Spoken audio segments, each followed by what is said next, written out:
The honourable member for Calgary West. Mr. Speaker, Chief Justice Neil Whitman has repeatedly said that we are 11 Queen's Bench justices short in Alberta. If we don't have enough justices in Alberta, victims of crime suffer anguish, as does anyone trying to utilize the court system.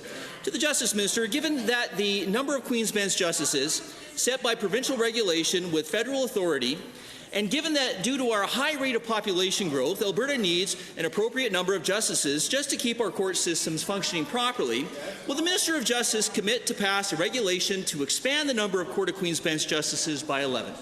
Thank you. Honourable Minister of Justice. Thank you, Mr. Speaker, and to the member for the question. Well, just to clarify a few things, Alberta does create the positions, but it is the federal government that appoints Queen's Bench justices. Currently, there are 5 positions that Alberta has created that haven't been appointed to by the federal government, and we're hoping to work with our federal partners. And I will be speaking to my newly appointed counterpart to get appointments made to those, and we are looking at creating additional spaces once there's need, because the other positions have been filled. Thank you.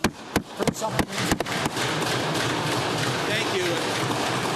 I did say that, but again, to the Justice Minister, I appreciate you wanting to speak to the Minister of Justice, the new federal Minister of Justice. And given that Alberta has the lowest number of Court of Queen's Bench justices per capita in any province, will the Minister of Justice commit today to demanding the new federal government appoint the justices needed to bring Alberta up to par with all provinces? Thank you. Honourable Minister. Thank you, Mr. Speaker, and to the member for the question.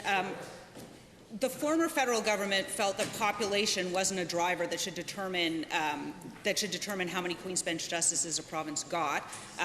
I feel quite differently, and I'm hoping that my federal counterparts will feel quite differently too, and I will be speaking to them at our earliest opportunity to advocate on this issue. Thank you. Thank you. Great to hear.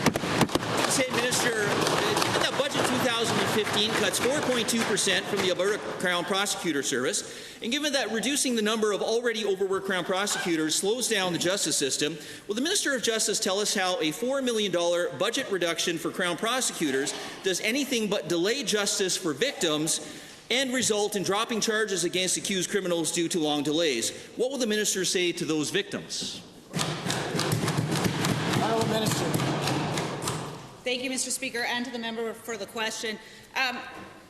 We're certainly aware that our Crown prosecutors in this province are working incredibly hard to keep things moving along. The government is moving forward on a number of initiatives to ensure that they're better able to move things forward and to ensure that we have an innovative justice system that takes into account new ideas so that we can stream some things out of the court systems. Currently, we are committed to working with them to ensure that they can fulfill their function, and we're very proud of the job that they're doing.